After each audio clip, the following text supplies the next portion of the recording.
Kanyang unang bakuna, so kadalasan, walang reaksyon. Fake. Fake. Kaya sa naging fake kasi pinalad sa mga mabuhay ng vaccine mo. Yung mga dito,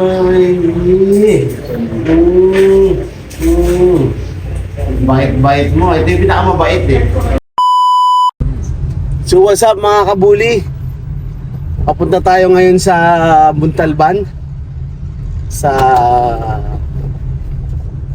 Burgos Pet Patrol Veterinary Clinic. Magpapa-vaccine tayo ng ating mga tuta.